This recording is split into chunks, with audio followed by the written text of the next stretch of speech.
അപ്പോൾ ഇന്ത്യൻ മാർക്കറ്റും ഗ്രാജ്വലി ഒക്കെ കുറച്ച് ഈ പറയുന്ന ഇക്വിറ്റിയിലും ഫ്യൂച്ചേഴ്സിലും മാത്രമായിട്ട് കോൺസെൻട്രേറ്റ് ചെയ്യപ്പെട്ടേക്കാം എന്നാണ് എനിക്ക് തോന്നുന്നത്. ഇതൊരു 5 കോടിയോ 10 കോടിയോ ഒരു 50 കോടിയെങ്കിലും വെച്ച് ഒരാൾക്ക് ചെയ്യാൻ പറ്റുന്ന കാര്യങ്ങളാണ്.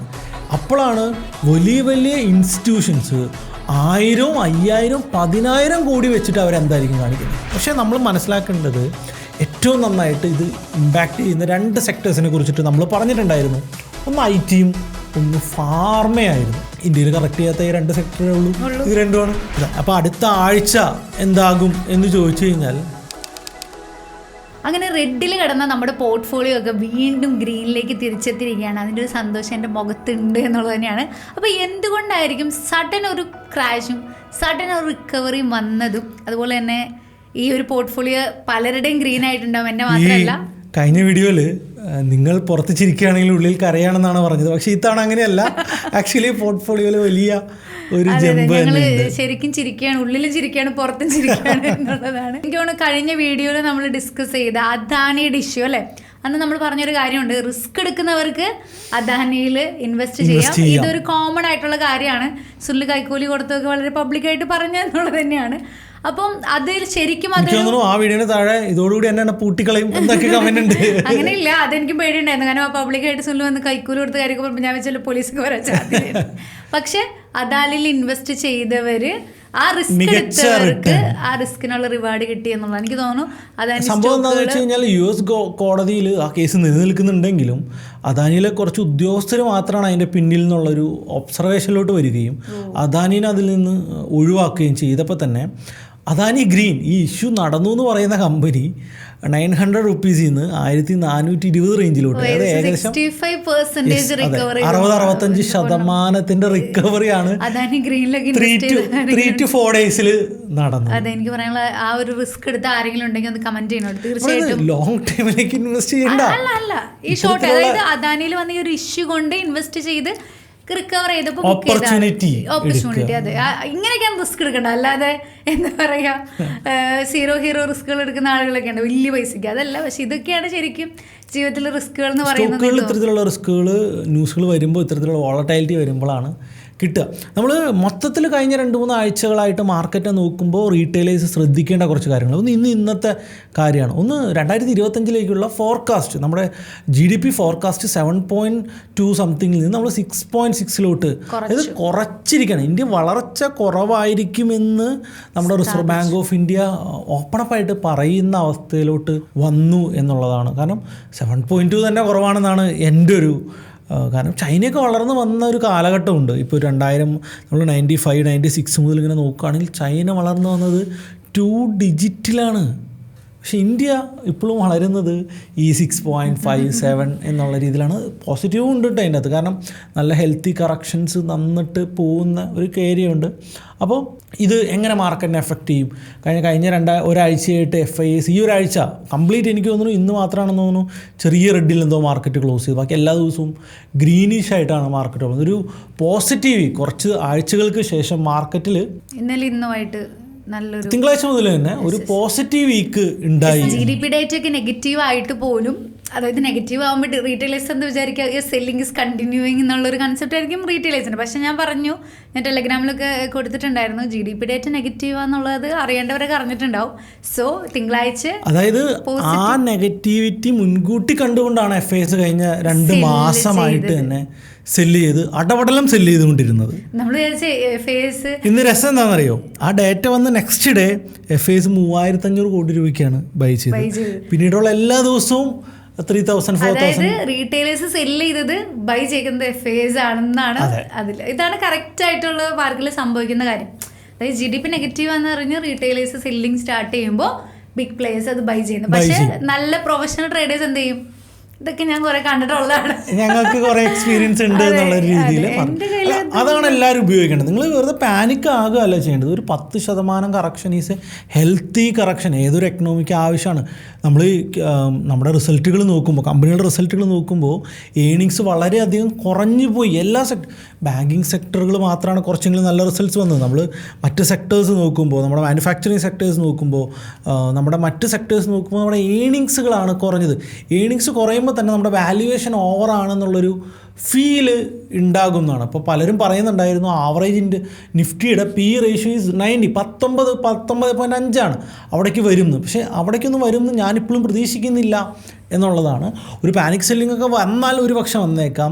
പക്ഷേ മാർക്കറ്റ് അവിടെ നിന്ന് ഒരു 20-21 എത്തിയപ്പോൾ തന്നെ മാർക്കറ്റ് തിരിച്ച് കയറി തുടങ്ങി എന്നുള്ളത് ഷോർട്ട് ടൈമിൽ അല്ലെങ്കിൽ കഴിഞ്ഞ 3 വർഷമായിട്ട് നിഫ്റ്റിയുടെ ആവറേജ് പി റേഷ്യോ 20-21 എത്തി. അതാണ് നമ്മുടെ പുതിയ ആവറേജ് പി റേഷ്യോ എന്നുള്ളതാണ്.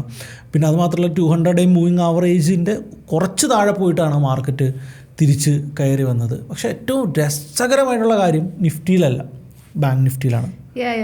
എനിക്ക് തോന്നുന്നു നമ്മൾ അനലൈസ് ചെയ്യുന്ന സമയത്ത് നമ്മൾ നോക്കിയപ്പോൾ നിഫ്റ്റിയും ബാങ്കും നോക്കിയിരുന്നു. അപ്പം നിഫ്റ്റി പൊട്ടുമെന്ന് വെച്ചപ്പോൾ നിഫ്റ്റി പിടിച്ച് നിൽക്കും, പക്ഷേ ബാങ്ക് വിൽ ബ്ലാസ്റ്റ് എന്നുള്ളൊരു കാര്യം നമ്മൾ പറഞ്ഞ് വായെടുക്കാതെ അപ്പം തന്നെ ബാങ്ക് മുകളിലേക്ക് പോയെന്നുള്ളതാണ്. നമ്മൾ ബാങ്ക് ഇപ്പോഴും ഓൾ ടൈം ബാങ്കിൻ്റെ ഓൾ ടൈം ഹൈയുടെ തൊട്ടടുത്ത് എത്തി നിൽക്കുകയാണ്. എനിക്ക് തോന്നുന്നു അടുത്ത 2-3 ആഴ്ചയ്ക്കുള്ളിൽ ചിലപ്പോൾ ഓൾ ടൈം ഹൈ ബ്രേക്ക് ചെയ്ത് ഒരു 58,000. എന്നോട് പറയാറുണ്ട് ബാങ്ക് ഫീസ് കുറച്ച് നമുക്ക് ആഡ് ചെയ്യാം പൈസ കൊണ്ടിടാം എന്ന് പറയാറുണ്ട്. അപ്പം എനിക്ക് തോന്നുന്നു ആ ബാങ്കിൽ അത്ര ഒരു ഇത് സുനിൽ എക്സ്പെക്ട് ചെയ്യുന്നുണ്ടെന്നുള്ളതാണ്. തീർച്ചയായിട്ടും നിങ്ങൾ എക്സ്പെക്ട് ചെയ്യുന്നുണ്ടെങ്കിൽ തീർച്ചയായിട്ടും നിങ്ങളുടെ വ്യൂസ് കമന്റ് ആയിട്ട് ഇടുന്നത് നല്ലതായിരിക്കും. ഞാൻ നമ്മുടെ ടെലിഗ്രാമിലെല്ലാം ബാങ്കിൽ. പിന്നെ എനിക്ക് തോന്നുന്നു നമുക്ക് പിന്നെ ഡിസ്കസ് ചെയ്യാനുള്ള വീക്കിലി ഓപ്ഷൻസ്. അതെ, ഈ ആഴ്ചത്തെ ഇമ്പോർട്ടൻസ് എന്ന് പറയുന്നത് അങ്ങനെ വീക്കിലി ഓപ്ഷൻസ് ഏതാണ്ട് എല്ലാം തന്നെ അവസാനിച്ചു. നിഫ്റ്റിയും സെൻസെക്സും മാത്രം ബാക്കിയായി എന്നുള്ളതാണ്. അപ്പോൾ നിഫ്റ്റിക്കും സെൻസസിനും വലിയ ഭാവിയും ബാക്കി എല്ലാവർക്കും ഇനി മന്ത്ലി മാത്രം ഭാവിയുള്ളൂ എന്നുള്ളൊരവസ്ഥയിലോട്ട് വന്നു. അവിടെ ഇൻട്രസ്റ്റിംഗ് ആയിട്ടൊരു ഫാക്ടർ വന്നത് BSEയുടെ ഭാഗത്തു നിന്നാണ്. BSE എന്ത് ചെയ്തു എന്ന് വെച്ച് കഴിഞ്ഞാൽ സെൻസെക്സ് വെള്ളിയാഴ്ച ആയിരുന്നില്ല എക്സ്പയറി, ഇതിനെ നൈസായിട്ട് എടുത്ത് ചൊവ്വാഴ്ചയ്ക്ക് വെച്ചു. വൈ എന്ന് വെച്ച് കഴിഞ്ഞാൽ ഇപ്പോൾ വ്യാഴാഴ്ച ട്രേഡ് കഴിഞ്ഞു, നിഫ്റ്റിയിൽ വ്യാഴാഴ്ച ട്രേഡ് കഴിഞ്ഞു, തൊട്ടടുത്തുള്ള എക്സ്പയറി ആയിരിക്കും എല്ലാവരും വീക്കിലി ട്രേഡ് ചെയ്യുക. അപ്പോൾ വെള്ളിയാഴ്ചയും തിങ്കളാഴ്ചയും ചൊവ്വാഴ്ച ഇത് ചെയ്യും, സെൻസെക്സിലെ ആളുകൾ ട്രേഡ് ചെയ്യും. റൈറ്റ്, ബുധനും വ്യാഴം ആൾക്കാർ നിഫ്റ്റിയിൽ ട്രേഡ് ചെയ്യും. എങ്ങോട്ട് ചേഞ്ച് ചെയ്യും? ഇനി തിങ്കളാഴ്ച കൊണ്ടു വയ്ക്കാൻ പറ്റുമോ? അതെന്തായാലും മാറ്റാൻ പറ്റില്ല. അപ്പോൾ BSE നടത്തിയ മൂവ്മെന്റ് സ്റ്റോക്കിൽ കാണാം. ഇന്നലെ മാത്രം BSEയുടെ സ്റ്റോക്ക് 10% അപ്പായി, 11% അപ്പായി. നമ്മൾ ടോപ്പിൽ ബുക്ക് ചെയ്തിരുന്നു. ഈ ഒരു ഇന്നും 4% BSEയുടെ സ്റ്റോക്ക്. അതായത് ഒരു മൾട്ടി ഇയർ ബ്രേക്ക്ഔട്ട് തന്നെ ആ സ്റ്റോക്കിന്റെ ചാർട്ടിൽ നമുക്ക് കാണാം. അത് കുറച്ച് ദിവസം കൂടി ചിലപ്പോൾ കണ്ടിന്യൂ ചെയ്തേക്കാം. ഈ ഒരു ചേഞ്ച് വലിയ മാറ്റം BSEക്ക് വോളിയത്തിൽ ഉണ്ടാക്കും. ഓക്കെ, അപ്പോൾ BSEയുടെ സെൻസെക്സിന്റെ എക്സ്പയറി ചൊവ്വാഴ്ചയ്ക്ക് മാറ്റി എന്നുള്ളത് ഞാനിപ്പോഴാണ് അറിയുന്നത്. നിങ്ങൾ അറിഞ്ഞിട്ടില്ലെങ്കിൽ നോട്ട് ചെയ്യുക. ഞാൻ വെള്ളിയാഴ്ചയല്ല ചൊവ്വാഴ്ചയ്ക്ക് മാറ്റി. നിഫ്റ്റി ഈസ് ഫൈൻ വ്യാഴാഴ്ച തന്നെ. അല്ലേ, നമ്മൾ മനസ്സിലാക്കേണ്ട കാര്യം ഇപ്പോൾ ലോകത്ത് ഏറ്റവും കൂടുതൽ ലിക്വിഡിറ്റി ഉള്ള അല്ലെങ്കിൽ ഏറ്റവും വലിയ ഓപ്ഷൻ മാർക്കറ്റ് എന്ന് പറയുന്നത് ഇന്ത്യയിലെ ഓപ്ഷൻ മാർക്കറ്റാണ്. ഇതുകൊണ്ട് തന്നെ ഇവിടെ FIAs കണ്ടമാനം കാശ് റീറ്റെയിലേഴ്സിൻ്റെ കൊണ്ടുപോകുന്നുണ്ട്. അപ്പോൾ ഇത് നിയന്ത്രിക്കണം എന്നുള്ള നടപടികളാണ് ആക്ച്വലി സെബിയുടെ ഭാഗത്തുനിന്ന് വരുന്നത്. വളരെ വളരെ വളരെ നല്ല നടപടികളാണ്. ഇത് വരട്ടെ. അപ്പോൾ നമുക്ക് നോക്കുകയാണ് മറ്റ് രാജ്യങ്ങളിൽ എന്താണ്, US എന്താണ്. ഇപ്പോൾ US ഇത്ര ലിക്വിഡിറ്റി ഇല്ല, ഓപ്ഷൻസൊക്കെ ഇത്രയും ആളുകൾ അവിടെ ട്രേഡ് ചെയ്യുന്നില്ല എന്നുള്ളത് തന്നെയാണ്. പിന്നെ അവിടെ എന്താണ് എല്ലാവരും ട്രേഡ് ചെയ്യുന്നത്?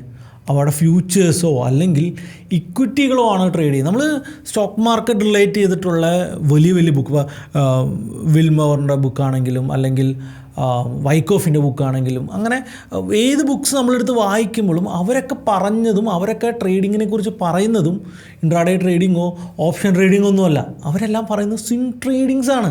100 വർഷമായിട്ട് മാർക്കറ്റിൽ നിലനിൽക്കുന്ന സ്വിംഗ് ട്രേഡിങ്. അപ്പോൾ ഇന്ത്യൻ മാർക്കറ്റും ഗ്രാജ്വലി F&O ഒക്കെ കുറച്ച് ഈ പറയുന്ന ഇക്വിറ്റിയിലും ഫ്യൂച്ചേഴ്സിലും മാത്രമായിട്ട് കോൺസെൻട്രേറ്റ് ചെയ്യപ്പെട്ടേക്കാം എന്നാണ് എനിക്ക് തോന്നുന്നത്. അതിന് വേണ്ടിയിട്ടാണ് നന്നായിട്ട് പോകുമ്പോൾ എന്ത് ചെയ്യുന്നു, വീക്കിലി ഓപ്ഷൻസ് സ്റ്റോപ്പ് ചെയ്യുന്നു, മാർജിൻ കൂട്ടുന്നു, ലോട്ട് സൈസ് കൂട്ടുന്നു. അതായത് റീറ്റെയിലേഴ്സിനെ ഇതിൽ നിന്ന് എങ്ങനെയെങ്കിലും നല്ലതാണ്. കാരണം FIAs പക്ഷേ ഇവിടെ ചെയ്യേണ്ട കുറച്ച് കാര്യങ്ങൾ ചെയ്യുന്നില്ല. ഏറ്റവും വലിയ രസം ഇപ്പോൾ കഴിഞ്ഞ 2 ആഴ്ച വീക്കിലി ഓപ്ഷൻസ് മാറി നിഫ്റ്റി മാത്രം വന്നു കഴിഞ്ഞപ്പോൾ ഷാർപ്പായിട്ടുള്ള വലിയ വലിയ മൂവ്മെൻറ്റ്സ് ഉണ്ട്. അപ്പോൾ ഇത് കൺട്രോൾ ചെയ്യാൻ പറ്റില്ല. ഇതെങ്ങനെ ചെയ്യുന്നതെന്നറിയോ? ഫോർ എക്സാമ്പിൾ ഞാൻ പറയാം. ഇപ്പോൾ സിൽവിയുടെ കയ്യിൽ 5 കോടി രൂപ ഓപ്ഷൻ ചെയ്യാനുള്ള പൈസ ഉണ്ട്, ഒരു 25 കോടി രൂപ ഇക്വിറ്റി ചെയ്യാനുള്ള പൈസ ഉണ്ടെന്ന് വിചാരിക്കും. സിൽബി 5 കോടി രൂപയ്ക്ക് നിഫ്റ്റിയിൽ കോൾ ഓപ്ഷൻ വാങ്ങുന്നു. ഈ 25 കോടി രൂപ നിഫ്റ്റി 50-ലെ പല സ്റ്റോക്കുകളായിട്ട് വിത്തിൻ എ സെക്കൻഡിൽ ഒന്നിച്ച് ഓർഡർ ഇട്ട് പുഷ് ചെയ്യുന്നു. ഒരു മൂവ്മെൻറ്റ് നിഫ്റ്റിയിലെ ചാർട്ടിൽ വരുമോ? ഈ ബെനിഫിറ്റ്സ് എവിടെ കിട്ടും? നിഫ്റ്റിയുടെ കോൾ ഓപ്ഷനിൽ കിട്ടും. വലിയ ബെനിഫിറ്റ്സ് ആയിരിക്കും. കാരണം എത്രയാണ്? 1:2, 1:100 റേഷ്യോ ആണ്. അപ്പോൾ നിഫ്റ്റി ചിലപ്പോൾ ഒരു 10, 25, 30 പോയിൻ്റ് ആയിരിക്കും മൂവ് ചെയ്യുക.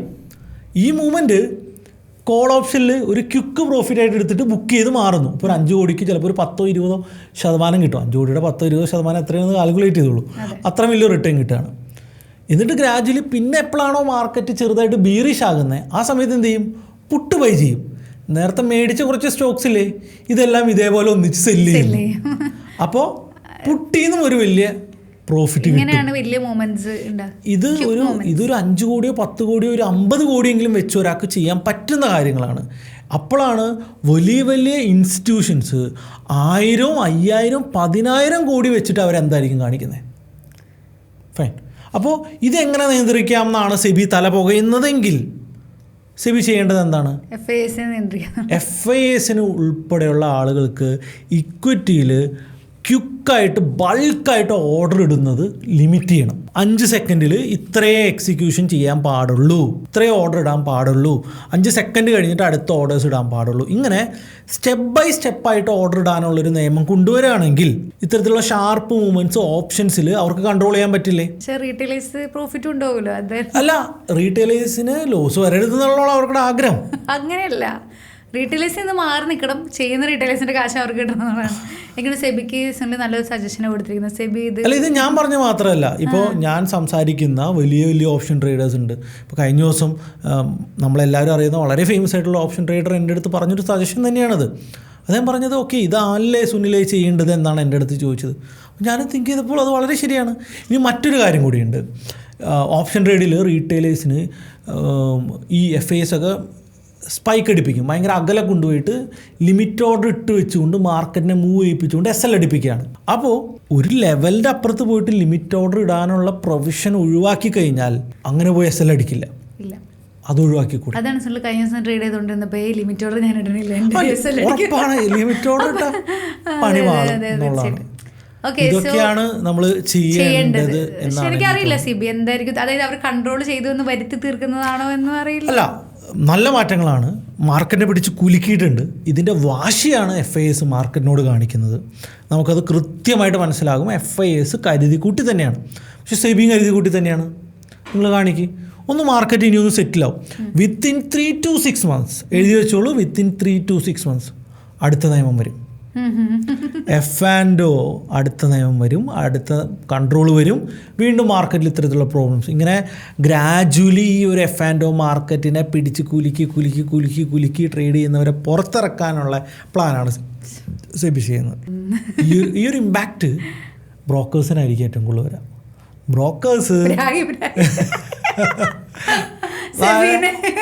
ബ്രോക്കേഴ്സ് നല്ല ലാഭം ഉണ്ടാക്കിക്കൊണ്ടിരിക്കുകയായിരുന്നു. ഏത് F&O ഇൻട്രാഡേന്ന് പെട്ടെന്ന് വോളിയം കുറഞ്ഞു, പകുതി ഇൻകം കുറഞ്ഞോ. അല്ലെങ്കിൽ തന്നെ കുറെ പേർക്ക് നഷ്ടത്തിലാണ് ഓടുന്നത് അല്ലേ? അല്ല, ബ്രോക്കേഴ്സ് പലരും ഒരുവിധം മാനേജ് ചെയ്യാത്ത എല്ലാ ബ്രോക്കേഴ്സിനും ഒത്തിരി, കാരണം മാർക്കറ്റിങ്ങിനൊക്കെ വേണ്ടി എത്ര സ്പെൻഡ് ചെയ്യുന്നത്. നമുക്ക് തന്നെ എത്ര ബ്രോക്കേഴ്സാണ് മാർക്കറ്റ് ചെയ്യാൻ വേണ്ടി പൈസ തരുന്നത്. കാരണം നമുക്ക് റെഗുലറായിട്ട് റിക്വസ്റ്റുകളുണ്ട്. ഇന്ന ബ്രോക്കറിനെ പ്രൊമോട്ട് ചെയ്യാമോ ഇത്ര രൂപ തരാം, ഇന്ന ബ്രോക്കറിനെ പ്രൊമോട്ട് ചെയ്യാമോ ഇത്ര രൂപ തരാം എന്നുള്ളത്. അപ്പോൾ ഇവർ മാർക്കറ്റിങ്ങിന് വേണ്ടി ഇത്രയും സ്പെൻഡ് ചെയ്യുന്നുണ്ടെങ്കിൽ ഇപ്പോഴൊന്ന് റിട്ടേൺ കിട്ടണ്ടേ? അല്ലെങ്കിൽ ട്രേഡേഴ്സിന്റെ അക്കൗണ്ടിൽ കൈയിട്ട് വരാൻ പറ്റില്ലല്ലോ. തീർച്ചയായിട്ടും. ഇനിയിപ്പോൾ എനിക്ക് തോന്നുന്നു ഇൻഫ്ലുവൻസേഴ്സും ആ ഒരു ഇത് കുറയ്ക്കും. ബിക്കോസ് എനിക്ക് തോന്നുന്നു മറ്റേ ബ്രോക്കറേജ് ഇതൊക്കെ മാറ്റി, അതെ, അത് സബ് ബ്രോക്കിംഗ് ഒരെണ്ണത്തിലാണ് സബ് ബ്രോക്കിംഗ് എടുക്കാൻ പറ്റും. പണ്ടൊക്കെ സബ് ബ്രോക്കിംഗ് ഒരെണ്ണം എടുക്കാൻ പറ്റില്ല. ഇത്ര നാള് ലിങ്ക് ഷെയർ ചെയ്ത് റഫർ ലിങ്ക് കിട്ടും. ഇപ്പൊ അങ്ങനെ പറ്റത്തില്ല. അതുകൊണ്ട് തന്നെ ഇൻഫ്ലുവൻസേഴ്സ് ഇനി അധികം പ്രൊമോട്ട് ചെയ്യില്ല. ഞങ്ങൾക്കൊക്കെ പറ്റിയെന്ന് വെച്ച് കഴിഞ്ഞാൽ ഇപ്പോൾ എനിക്കൊക്കെ ആണെങ്കിൽ ഒരു 3 to 4 ബ്രോക്കേഴ്സിലൊക്കെ സബ് ബ്രോക്കിംഗ് ഉണ്ടായിരുന്നു, റഫറലുണ്ട്. അവിടെ നിന്നുള്ള ഇൻകംസ് ഒക്കെ കട്ടായിപ്പോയി. പല ബ്രോക്കേഴ്സിൻ്റെയും ഇൻകംസ് വലിയ രീതിയിലുള്ള. അത് മാത്രമല്ല, ഇത്തവണ സബ് ബ്രോക്കർഷിപ്പ് ഉണ്ടെങ്കിൽ നമ്മൾ പൈസ കൊടുക്കണം എന്നുള്ളതാണ്. മറ്റത് പൈസ നമ്മൾ ഡെപ്പോസിറ്റ് കൊടുക്കണം. ഫോട്ടോ ആധാർ കാർഡും ഒരു വീഡിയോ ഒക്കെ എടുത്തെടുത്തവർ തരുമായിരുന്നു. ഇപ്പം അങ്ങനെയൊന്നും ഇല്ല. അപ്പോൾ അതൊക്കെ നിങ്ങൾ അറിഞ്ഞിരിക്കുക. ഇപ്പോൾ അതുകൊണ്ടാണ് ഇൻഫ്ലുവൻസേഴ്സ് റെഫർ ലിങ്ക് തരാത്തത് അല്ലേ? ഇപ്പോൾ പല ആൾക്കാർക്ക് ഇപ്പോൾ നമ്മൾ ഒരു അക്കൗണ്ട് ഓപ്പൺ ചെയ്യാനുള്ള ലിങ്കൊക്കെ താഴ്ത്തിടുമ്പോൾ നിനക്ക് ഇതാണല്ലേ നിൻ്റെ വരുമാനം എന്ന് പറയുന്നതിൽ നിന്ന് നോക്കുള്ളൂ. നമ്മളിപ്പോൾ ഫസ്റ്റ് വർക്ക് മാത്രമേ നമുക്കിപ്പോൾ ചെയ്യാൻ പറ്റുള്ളൂ. അത് നമ്മൾ റെഗുലറായിട്ട് ചെയ്യുന്നുണ്ട്. മറ്റൊരു ബ്രോക്കേഴ്സിനും നമ്മളിപ്പോൾ കറന്റ് ഇപ്പോൾ സെറോദയുടെ ലിങ്ക് നമ്മൾ താഴ്ത്തിട്ടുണ്ട്. ഒരു നമുക്കിപ്പോൾ സെറോദ കിട്ടുന്നില്ല. എൻ്റെ വീഡിയോ താഴെ ഉണ്ടായിരുന്നു. ഞാൻ സെറോദയുടെ ലിങ്ക് ഒക്കെ ഫുൾ പ്രൊമോട്ട് ചെയ്തപ്പോൾ നിങ്ങൾക്ക് പൈസ കിട്ടാൻ വേണ്ടി ഇപ്പോൾ നമുക്ക് കിട്ടും. മറ്റേ സെൻസിബിളൊക്കെ ഫ്രീ ആയിട്ട് ഉപയോഗിക്കാൻ പറ്റും. അല്ലെങ്കിൽ സ്ട്രീക്ക് സെറോദയുടെ കുറേ ടൂളുകളില്ലേ, അത് റെഫർ ചെയ്ത് കിട്ടുന്ന പോയിന്റ് കൊണ്ട് ഫ്രീ ആയിട്ട് ഉപയോഗിക്കാം. അതുപോലെ തന്നെ നമുക്ക് ഡിസ്കസ് ചെയ്യാനുള്ള നമ്മുടെ ട്രംപ് വിജയിച്ചതിന്റെ ഇമ്പാക്റ്റ് ആയിട്ട് നമ്മളൊരു വീഡിയോ ചെയ്തിരുന്നു. ആ ഒരു ഇമ്പാക്ട് US മാർക്കറ്റിൽ കണ്ടു എന്നുള്ളതാണ്. റൈറ്റ്. എനിക്ക് US market all time high അടിച്ചു. നമ്മുടെ മാർക്കറ്റാണ് ആ സമയത്ത് കറക്റ്റ് ചെയ്തു, താഴത്തേക്ക് വീണു. പക്ഷെ അങ്ങനെയല്ല, US നമ്മളും ഇവിടെ സെല്ല് ചെയ്ത് ഈ പൈസ അവിടെ പോയി, ഈ പൈസ ഇങ്ങനെ റൊട്ടേറ്റ് ആയിക്കൊണ്ടേയിരിക്കുകയാണ്. എനിക്ക് തോന്നുന്നു USA മാർക്കറ്റ് ബുള്ളിഷ് ആയതുകൊണ്ടാണ് നമ്മുടെ IT സെക്ടേഴ്സിൽ അത് റിഫ്ലക്ട് ചെയ്യുന്നത്. തീർച്ചയായിട്ടും IT ബീസ്, എന്റെ സ്വന്തം IT ബീസ് 48 എത്തിയെന്നുള്ളതാണ്. 31 മുതൽ ഞാൻ പറഞ്ഞു 30, നമ്മൾ 29, 30 31. ഞാൻ വീഡിയോ ചെയ്തപ്പോൾ 35 ആയിരുന്നു, പക്ഷേ now it's 48. യെസ്, അതെ. എനിക്ക് തോന്നുന്നു നമ്മൾ ആദ്യമായിട്ട് നമ്മുടെ ഗ്രൂപ്പുകളിൽ ഉണ്ണിസാറാണ് IT ബീസ് നമുക്ക് പരിചയപ്പെടുത്തി തരുന്നത്. ആ സമയത്ത് IT ബീസ് 27 അപ്പോഴാണ് ഞാൻ ഡിസ്കസ് ചെയ്യുന്ന സമയത്ത് 31 ആ സമയത്തൊക്കെ. അതെ നമ്മൾ വീഡിയോ ചെയ്യുമ്പോൾ 35 നമ്മൾ മറ്റേ ഒരു ചായയും ഒരു സിഗരറ്റും വാങ്ങുന്ന കാശുണ്ടെങ്കിൽ IT ബീസ് വാങ്ങാം എന്നാണ് നമ്മൾ സംസാരിച്ചത്. പക്ഷെ അതൊക്കെ കറക്റ്റ് ആണ്. പലരും അത് നടക്കില്ല എന്നുള്ളത് സ്കിപ്പ് ചെയ്ത് പോകുമ്പോൾ അതിന്റെയൊക്കെ ഒരു ദിവസം ഒരു IT ബീസ് വാങ്ങിപ്പോ ആ കമന്റ് ഇട്ട ആളുകളൊക്കെ എവിടെ? പക്ഷെ ഒരുപാട് പേരുണ്ടല്ലോ IT ബീസ് വാങ്ങിച്ചു എന്ന് പറഞ്ഞ എനിക്ക് എൻ്റെ അടുത്ത് വിളിച്ച് മാം പറഞ്ഞു ഞാൻ ചെയ്യുന്നുണ്ട് എന്ന് പറഞ്ഞ ഒരുപാട് പേരുണ്ട്. അതായത് അക്സെപ്റ്റ് ചെയ്ത ഒരുപാട് പേരുണ്ട്. നമ്മൾ മനസ്സിലാക്കേണ്ടത് നെഗറ്റീവ് മാത്രം നമ്മൾ പറയുന്നില്ല. നമ്മൾ ഇൻവെസ്റ്റ് ചെയ്യാൻ നിങ്ങൾ റെഡിയാണെങ്കിൽ SIP മോഡിൽ ഇൻവെസ്റ്റ് ചെയ്താൽ മതി. നിങ്ങൾ ഈ മാർക്കറ്റ് മുകളിൽ പോകുന്നു താഴെ പോകുന്നു എന്നോർത്ത് ഒരു ടെൻഷനും അടിക്കേണ്ട ആവശ്യമില്ല. വെൽത്താണ് ക്രിയേറ്റ് ചെയ്യേണ്ടതെങ്കിൽ നിങ്ങൾ എന്ത് ചെയ്യുക, ആഴ്ചയിൽ ഒരു 1000 രൂപ 2000 രൂപ 5000 രൂപ വെച്ച് ഇടാൻ പറ്റുമെങ്കിൽ ഇട്ടുകൊണ്ടേയിരിക്കാം. നല്ല സ്റ്റോക്കുകളിടാം.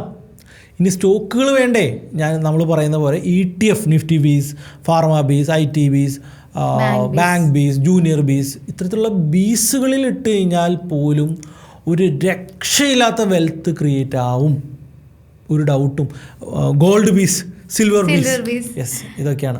അപ്പോൾ നമ്മൾ പറഞ്ഞു തരുന്നത് US-ൻ്റെ ട്രംപ് എഫക്റ്റ് ആണ്. US ഓൾ ടൈം ഹൈയിലോട്ട് പോയി ഒരു രക്ഷയില്ലാത്ത റാലിയാണ് US മാർക്കറ്റിൽ നടക്കുന്നത്.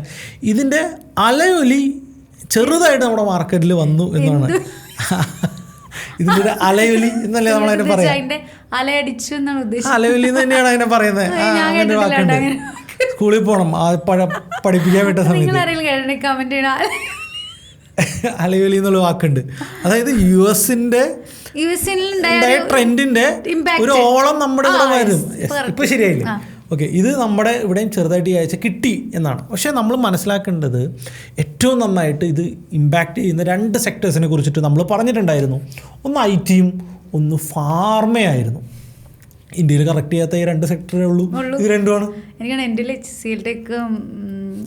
ഞാൻ പറയുന്നത് എനിക്ക് കറക്റ്റ് ചെയ്തപ്പോൾ ഞാൻ KPIT മേടിച്ച് വെച്ചിട്ടുണ്ടായിരുന്നു. KPIT ഒരു രക്ഷയില്ലാത്തൊരു മൂവ്മെന്റ് നടത്തി. ഇപ്പോൾ ഓൾറെഡി എനിക്ക് 18%, 19% കണ്ട് വിത്തിൻ 2 വീക്സിൽ ആ സ്റ്റോക്ക് അപ്പായി. എനിക്ക് തോന്നുന്നു ഈ മാർക്കറ്റ് കറക്റ്റ് ചെയ്തപ്പോൾ ഒരുപാട് സ്വിങ്ങിന്റെ കാര്യങ്ങൾ ഡിസ്കസ് ചെയ്തിരുന്നു. ഞാൻ കുറെ ആഡ് ചെയ്തിരുന്നു. സ്റ്റുഡൻസുമായിട്ട് നമ്മൾ ഒത്തിരി ഡിസ്കസ് ചെയ്തിരുന്നു. അവരും വളരെ ഹാപ്പിയാണ്. കരുവൈശ്യൊക്കെ എങ്ങനെയെങ്കിലും മേടിക്കുന്നതാണ്. സഗിൽ, യെസ്. പിന്നെ ഒരു 10 to 15% നമ്മളന്ന് കുട്ടിക്ക് വേണ്ടി വാങ്ങിയ അതിന്റെ താഴെ കമന്റ് നിങ്ങൾ കുട്ടിക്ക് വാങ്ങിച്ച സ്റ്റോക്ക് ഒക്കെ ലോസിലാണല്ലോ. ഒരാഴ്ചക്ക് മേടിച്ച സ്റ്റോക്ക് അല്ല അത്. നമ്മളത് അവന് 18 വയസ്സാവും ഉപയോഗിക്കാൻ വേണ്ടി വാങ്ങിയ സ്റ്റോക്കുകളാണ്. ലുക്ക്, ആ സ്റ്റോക്കുകളുടെ ഇപ്പോഴത്തെ വാല്യൂഷൻ മാർക്കസ് ഫാർമ എവിടെ പോയി, സഗിൽ എവിടെ പോയി, ആ സ്റ്റോക്കുകൾ പലതും എനിക്ക് തോന്നുന്നു മെഡിയസിസ്റ്റാണ് മൂവ് ചെയ്യാത്തത്. മെഡിയസിസ്റ്റ് ഇപ്പോൾ തന്നെ മൂവ് ചെയ്യും എന്നാണ് ഞാൻ വിചാരിക്കുന്നത്. ഈ ഒരു വലിയൊരു മാറ്റം ഓരോ കറക്ഷനിലും നല്ല സ്റ്റോക്കുകളെ കൂടുതലായിട്ട് ആഡ് ചെയ്യാനുള്ള മനോഭാവം. അപ്പോൾ ഇനി എന്ത് എന്നുള്ളതാണ് അടുത്തൊരു ക്വസ്റ്റ്യൻ. ഇപ്പോഴാണ് ഒരുപാട് പേര് ഇതിലിപ്പോൾ ഇൻവെസ്റ്റ് ചെയ്യാൻ പറ്റും. നമ്മൾ കറക്റ്റ് ചെയ്യുന്ന സമയത്ത് പിറകെ കടന്ന് ഇൻവെസ്റ്റ് ചെയ്യുന്നത്. ഇപ്പോൾ മാർക്കറ്റ് ബൗൺസ് ബാക്ക് ചെയ്തപ്പോൾ ഒരുപാട് പേര് ഇൻവെസ്റ്റ് ചെയ്യാൻ കഴിയുമോ എന്നുള്ള രീതിയിൽ ചോദിച്ചു വരുന്നുണ്ട്. ഇതിനകത്ത് ഇമ്പോർട്ടൻ്റ് ആയിട്ടുള്ളൊരു കാര്യം എന്താണെന്ന് വെച്ച് കഴിഞ്ഞാൽ ഇപ്പം പല റീറ്റെയിലേഴ്സ് കാറ്റഗറി സൈക്കോളജി ബുക്സിൽ സംസാരിക്കുന്ന കാര്യം എന്ന് പറയുന്നത് റീറ്റെയിലേഴ്സ് എപ്പോഴും ടോപ്പിൽ ബൈ ചെയ്യുമെന്നും എന്നിട്ട് ബോട്ടത്തിൽ സെല്ല് ചെയ്യുന്നതാണ്. വലിയ വലിയ പ്ലേയേഴ്സ് എപ്പോഴും ബോട്ടത്തിൽ ബൈ ചെയ്യുന്നു, ടോപ്പിൽ സെല്ല് ചെയ്യുന്നു. ഇപ്പോൾ എവിടെയായിരുന്നു ബോട്ടം? ഈ കറക്ഷനാണ് ബോട്ടം. മാർക്കറ്റ് താഴത്തോട്ട് പോയി എല്ലാവരും ഇനിയും പൊട്ടിത്തകരും എന്ന് പറയുമ്പോൾ ബൈ ചെയ്യുകയും, മാർക്കറ്റ് മുകളിലോട്ട് പോയി എല്ലാവരും ഇനിയും മോളിൽ പോകും എന്ന് പറയുമ്പോൾ സെല്ലുകയും ചെയ്യണം. ഇപ്പോൾ നിഫ്റ്റിയെ സംബന്ധിച്ചോളം പലരും ഇനി മോളിൽ പോകും എന്നാണ്. എനിക്ക് ഇനി മോളിൽ പോകും എന്നുള്ള കാര്യത്തിൽ ചെറിയ കൺഫ്യൂഷൻസ് ഉണ്ട്. ചെറിയൊരു ബൗൺസ് ബാക്ക് മാത്രമാണ് ഇത്. ഇനി ഒരു ചെറിയൊരു റീട്രേസ്മെന്റ് ആ സമയത്തായിരിക്കും നമ്മൾ പാനിക്. അപ്പോൾ ഇവിടെ ഒരു ഇമ്പോർട്ടൻ്റ്, ഈ ഒരു ബുൾ റാലി വന്നാൽ തീരാവുന്ന പ്രോബ്ലംസ് ഇപ്പം ഇന്ത്യൻ എക്കണോമിക്കുള്ളൂ. ഈ പറയുന്ന GDP ഫോർകാസ്റ്റ് മാറ്റിയതും ഇതൊക്കെ നെഗറ്റിവിറ്റികളാണ്. ഗവർണർ മാറ്റിയിട്ടാണ് അവരത് ചെയ്യിപ്പിച്ചത്. RBI, അതായത് ഇന്ത്യയിൽ ഇൻഫ്ലേഷൻ ഭയങ്കരമായിട്ട് കൂടി നിൽക്കുകയാണെന്നാണ് കഴിഞ്ഞ തവണത്തെ റിപ്പോർട്ട്സ് എല്ലാം വന്നത്. അപ്പോൾ ഗവൺമെൻറ് പ്രഷറൈസ് ചെയ്യാണ് എന്ത്, റേറ്റ് കട്ട് ചെയ്യൂ എന്നുള്ളത്. ഇതൊരു റിസർവ് ബാങ്ക് ഓഫ് ഇന്ത്യ അതിനെ വിസമ്മതിച്ചു എന്നാണ് ഞാൻ മനസ്സിലാക്കുന്നത്. എൻ്റെ റീഡിങ്സ് കറക്റ്റ് അല്ലെങ്കിൽ തിരുത്താം, നിങ്ങൾ കമൻറ്റിൽ തിരുത്താം.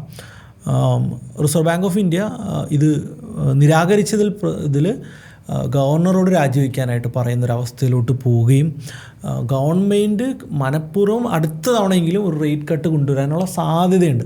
പക്ഷേ ഓൾറെഡി ഇത്രയും ഇൻഫ്ലേഷൻ ഉള്ള രാജ്യത്ത് അനാവശ്യമായിട്ട് ഇപ്പോൾ ഒരു റേറ്റ് കട്ട് വന്നാൽ അത് നമ്മുടെ എക്കണോമീനെ ലോങ് റണ്ണിൽ നെഗറ്റീവായിട്ട് ഇമ്പാക്റ്റ് ചെയ്യാനുള്ള സാധ്യതയുണ്ട്. ഇപ്പോൾ നമ്മൾ US നോക്കുകയാണ്. US ഇൻഫ്ലേഷൻ ഭയങ്കര ഹൈ ആയിരുന്നു 2 കൊല്ലം മുമ്പ്. അവരെന്ത് ചെയ്തു? ഫെഡ് റിസർവ് ചെയ്ത ഒരു അസാധ്യ ജോബിനെ കുറിച്ചിട്ടാണ് നമ്മൾ സംസാരിക്കേണ്ടത്. 1 കൊല്ലം കൊണ്ട് ഗ്രാജുവലി റേറ്റ് കട്ട് കൊണ്ടുവരാതെ 2-3 ബാങ്കുകൾ അവിടെ തകർന്നു പോയി. അതുപോലും എഫക്റ്റ് ചെയ്യാതെ കൺട്രോൾ ചെയ്ത് സ്റ്റെപ്പ് ബൈ സ്റ്റെപ്പായിട്ട് ഒരു സോഫ്റ്റ് ലാൻഡാണ് അവിടുത്തെ എക്കണോമിക്ക് ഫെഡ് റിസർവ് ചെയ്തത്. ഇതാണ് വേണ്ടത്. ഇതാണ് റിസർവ് ബാങ്കിനും ചെയ്യാൻ ആഗ്രഹം. പക്ഷേ ഇതിൻ്റെ അകത്ത് ഇതിനെക്കുറിച്ച് അറിയില്ലാത്ത, ഇതിനെക്കുറിച്ച് നോളജ് ഇല്ലാത്ത പൊളിറ്റീഷ്യൻസോ ബ്യൂറോക്രാറ്റ്സോ ചെന്ന് കൈയിട്ട് അലമ്പാക്കി കഴിഞ്ഞാൽ നല്ല രീതിയിൽ വളരുന്നൊരു എക്കണോമി മോശമായി പോകാനുള്ളൊരു സാധ്യതയുണ്ട്. ഞാൻ പറയുന്നത് ഗവൺമെൻറ് ഒന്നും ചെയ്യണ്ട, ഗവൺമെൻറ് വെറുതെ കൂടെ നിന്നതാ തന്നെ വളർന്നോളൂ നമ്മുടെ രാജ്യം. തീർച്ചയായിട്ടും അത്രയും പൊട്ടൻഷ്യൽ ഉണ്ടെന്നേ, അത്രയും വർക്ക് ക്ലാസ് ആണ് ഒരു രാജ്യത്തിനെ വളർത്തുന്നത്. അപ്പോൾ നമ്മുടെ രാജ്യത്തിൻ്റെ ഒരു ട്രെൻഡ് ഭയങ്കര ശോഭനമാണ്. ഇൻവെസ്റ്റ് ചെയ്യുക, എല്ലാ കറക്ഷൻസിലും കൂടുതൽ ഇൻവെസ്റ്റ് ചെയ്യുക. അദാനിനെക്കുറിച്ച് കൂടുതൽ സംസാരിക്കണം എന്ന് എനിക്ക് തോന്നുന്നുണ്ട്. ഓക്കെ, അദാനിനെക്കുറിച്ച് വീഡിയോ ഇട്ട് കഴിഞ്ഞപ്പോൾ നമ്മളെ സംഖ്യയാക്കി. അല്ല, നല്ല കമൻറ്റ്സ് ഉണ്ടായിരുന്നു. അനുകൂലിച്ച് ഒരുപാട് പേര് കമൻറ്റ് ചെയ്യുന്നു. അനുകൂലിച്ചെന്ന് നമ്മുടെ അഭിപ്രായത്തോട് യോജിക്കുന്ന ആളുകൾ, അത് അവരുടെ അഭിപ്രായ സ്വാതന്ത്ര്യമാണ്. നമ്മളതിന് ജഡ്ജ് ചെയ്യേണ്ട ആവശ്യമില്ല. ആയിക്കോട്ടെ, നമ്മൾ സ്റ്റോക്ക് മാർക്കറ്റ് പേഴ്സ്പെക്റ്റീവ് മാത്രമല്ല അവിടെ സംസാരിച്ചത്. ഈ രാഷ്ട്രീയപരമായിട്ട് ഒരു പാർട്ടീനെ സപ്പോർട്ട് ചെയ്യാതെ ഈ അഴിമതിനെക്കുറിച്ച് നമ്മൾ ചെറുതായിട്ടെങ്കിലും പറഞ്ഞു പോയില്ലേ. അപ്പോൾ ഓക്കെ, അഴിമതി ചെയ്യാത്ത ആൾക്കാരെന്തായാലും കമൻറ്റ് ചെയ്തു അഴിമതിനെ ഇത് ചെയ്യരുത് എന്നൊക്കെ പറഞ്ഞു. ലോകമുണ്ടായ കാലം മുതൽ ഒരു രീതിയിൽ അല്ലെങ്കിൽ മറ്റൊരു രീതിയിൽ അഴിമതി ഉണ്ട്, റൈറ്റ്? അതങ്ങനെയാണ്, മനുഷ്യൻ അങ്ങനെയാണ്. പക്ഷെ അത് പ്രൂവ് ചെയ്തു എന്നുള്ളതാണല്ലോ. അദാനി സ്റ്റോക്ക് തിരിച്ച് കയറിയപ്പോൾ തന്നെ അദാനി സ്റ്റോക്ക് ഇപ്പോൾ അദാനി കൈക്കൂലി കൊടുത്താലും ഞാൻ പറഞ്ഞില്ലേ ഗവൺമെൻറ് സപ്പോർട്ട്സ് ഉണ്ടെങ്കിൽ അദാനി തിരിച്ചു കയറും എന്നുള്ളതാണ്. അദാനിക്ക് ഇന്ത്യയിൽ എന്തും ചെയ്യാമെന്നുള്ള സ്റ്റേറ്റ്മെൻറ്റ് നമ്മൾ പറഞ്ഞത് അതിനെ സെപ്പറേറ്റ് ചെയ്ത് വായിക്കരുത്, അതിനെ കൂട്ടി വായിക്കണം. അങ്ങനെയല്ല നമ്മൾ ഉദ്ദേശിക്കുന്നത്. നമ്മൾ ആ ഒരു കൊളോക്കിയൽ ലാംഗ്വേജിൽ അങ്ങനെ പറഞ്ഞതാണ്. അങ്ങനെ അദാനിക്ക് അങ്ങനെ ഒന്നും ഇന്ത്യയിൽ അങ്ങനെ ചെയ്യാനൊന്നും പറ്റത്തില്ല. ദേ ഹാവ് സർട്ടൻ കൺട്രോൾ എന്നുള്ളതാണ്. അത് നമ്മളിപ്പോൾ തെളിഞ്ഞു. അതിൻ്റെ അകത്ത് ചിലപ്പോൾ കൂടുതൽ റെസ്ട്രിക്ഷൻസ് അദാനിയുടെ കേസിൽ വന്നേക്കാം.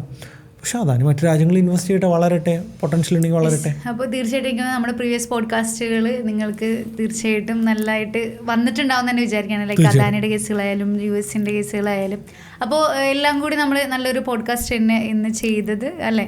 അതെ. അപ്പോൾ അടുത്ത ആഴ്ച എന്താകും എന്ന് ചോദിച്ചു കഴിഞ്ഞാൽ സീരിയസ്ലി ഐ ആം കൺഫ്യൂസ്ഡ്.